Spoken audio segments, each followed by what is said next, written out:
आप लोगों के लिए एक इंफॉर्मेशन है, ठीक है, मैंने आज लक्ष्य वालों को भी दी है, तो मैं आप लोगों को यहां पर बता देता हूं। आप में से एक सवाल मैं आप लोगों से पूछूंगा कि इफ इन केस मान लो आप लोग अपना जेई का एग्जाम देते हैं, और वैसे तो मैं भगवान से प्रे ही करूंगा कि आपका अच्छा एग्जाम जाए, अच्छी रैंक आए, और आपको जो कॉलेज आपने कहीं ना कहीं सोचा है उसके लिए मेहनत करिए वो आपको मिल जाए। लेकिन कई बार क्या होता है कि भगवान के दूसरे प्लान्स होते हैं। तो आप लोगों के पास अगर मैं आपको दो ऑप्शन दूं, ठीक है, सोच करके बताना, क्योंकि इस चीज में आप लोग कभी ना कभी आगे चल के 1.5 साल के बाद आप इसमें फंसोगे, तो एक बार आप लोग भी सोच करके बताइएगा, ठीक है। अगर मान लो आपको पुराने आईआईटीज की एक ऐसी ब्रांच मिल रही है विच इज नॉट फेमस, ठीक है, अंडररेटेड ब्रांच है। जैसे मान लो कि फेमस ब्रांचेस क्या है सर, कंप्यूटर साइंस है, इलेक्ट्रॉनिक्स एंड कम्युनिकेशन इंजीनियरिंग है, इलेक्ट्रिकल है, मैकेनिकल है, सिविल है, ये कन्वेंशनल कोर ब्रांचेस हम लोग जनरली मानते हैं, ठीक है। और नॉन कन्वेंशनल ब्रांचेस भी होती हैं, जैसे पेट्रोलियम हो गया, माइनिंग हो गया, हमारे पास जियोलॉजी हो गया, जियोफिजिक्स हो गया, टेक्सटाइल हो गया, है ना, बहुत सारी अलग अलग ब्रांचेस भी होती हैं। तो आपको दो ऑप्शंस मिल रहे हैं। आपकी रैंक ऐसी आ गई है कि आपको ओल्ड आईआईटीज की, पुरानी आईआईटीज की ऐसी ब्रांच मिल रही है which is not that much famous, ठीक है। और नए नए आईआईटीज की बात करें या नए एनआईटीज में आपको कोर ब्रांच मिल रही, तो आप किसको प्रेफर करेंगे, ओल्ड आईआईटी को या नए आईआईटीज को? बताइए एक बार, क्योंकि ये डाउट कई बच्चों को आता है, और इतने साल से पढ़ाने के बाद मेरे को लग रहा है, कुछ टाइम से मेरे को फील हो रहा था कि यार हम लोग पढ़ा देते हैं, बच्चों का सिलेक्शन भी हो जाता है, लेकिन उसके बाद हम लोग नए बैचेस में बिजी हो जाते हैं, that's the harsh reality obviously. और कई बार बच्चे वहां पर जाकर के जब सफर करते हैं तो शायद हम लोग नहीं होते हैं, हमारी गाइडेंस जो उनको चाहिए होती है हम लोग कंप्लीट एंड टू एंड नहीं बता पाते हैं। तो वेरी गुड। हाँ, कुछ बच्चे, हाँ, तो मतलब बेसिकली आप ब्रांच को प्रेफरेंस देंगे। तो ओल्ड आईआईटीज, देखो कुछ बच्चे अभी भी हैं जो ओल्ड को ही सिलेक्ट कर लेंगे, कुछ बच्चे हैं सर हम लोग न्यू आईआईटीज को सिलेक्ट कर लेंगे।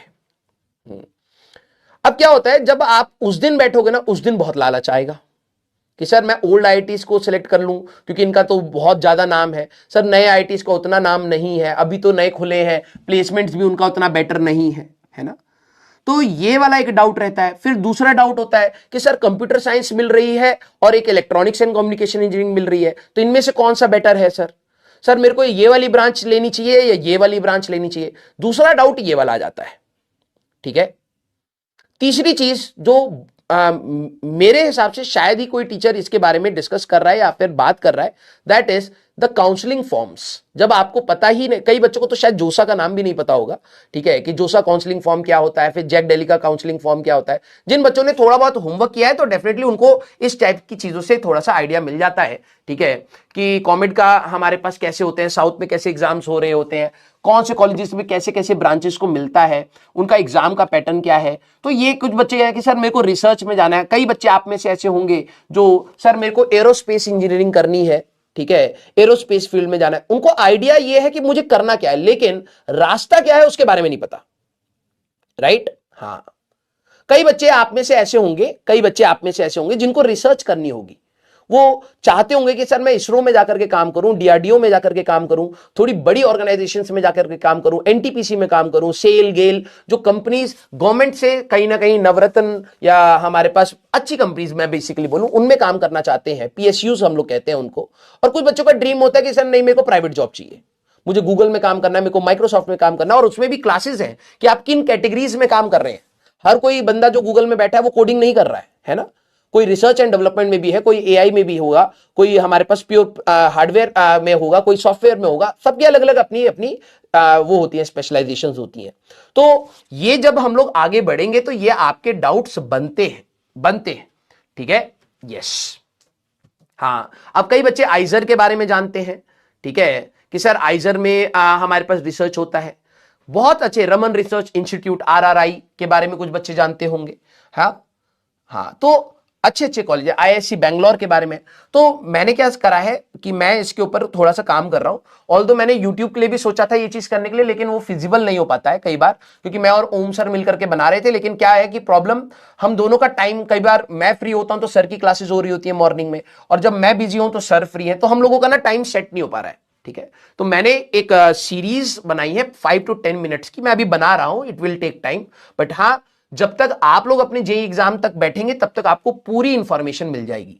अब आप लोगों को मैं ये भी बता देता हूं, जब आप काउंसलिंग फॉर्म में जाते हो तो आपका ईडब्ल्यूएस सर्टिफिकेट, आपका आधार अपडेट होना बहुत जरूरी है। कई बच्चों को होता है कि सर मेरा नाम तो ये है और मेरे आधार में नाम पापा ने ऐसी, मम्मी ने ऐसी भर दिया था, तो सर स्पेलिंग मिस्टेक हो गई है। डेट ऑफ बर्थ की सर गलती है, मेरे 10वीं क्लास के मार्कशीट में और आधार में सर मिसमैच हो रहा है, पेरेंट्स के नाम की स्पेलिंग में गलती है, फोन नंबर अपडेट नहीं है, क्योंकि ओटीपी जब आप भरोगे तो आधार के उससे भरोगे तो ओटीपी उसी पर आएगा, तो आप फॉर्म ही नहीं भर पा रहे होगे। तो ऐसी बहुत सारी माइन्यूट चीजें हैं जिससे बच्चा स्ट्रगल करता है इस पूरी तैयारी में, ना ही सिर्फ फिजिक्स के क्वेश्चन, केमिस्ट्री के क्वेश्चन और मैथ्स के क्वेश्चन।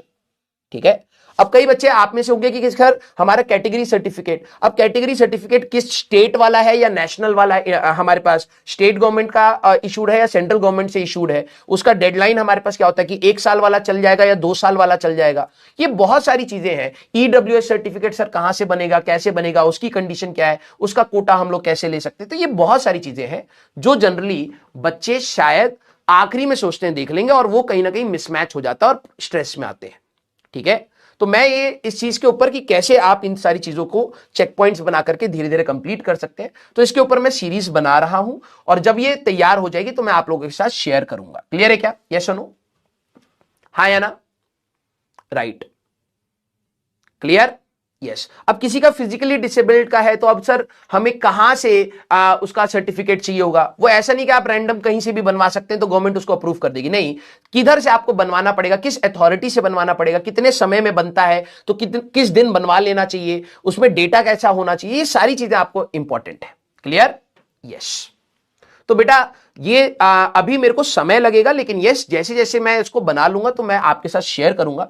मैंने ज्यादा लेंदी वीडियोस नहीं बनाई कि भाई आधा आधा घंटा एक ही चीज के बारे में बात कर रहा हूं, नहीं, crisp to the point 5 to 10 minutes के ऊपर मैंने वीडियोस बनाई है और वो मैं आप लोगों के साथ शेयर करूंगा। प्लीज आप लोग उससे बहुत, आपको हर ब्रांचेस का क्या है, कॉलेजेस का क्या है, प्लेसमेंट्स का क्या है, हर चीज को डिटेल में मैं बताऊंगा। क्लियर है क्या? यस।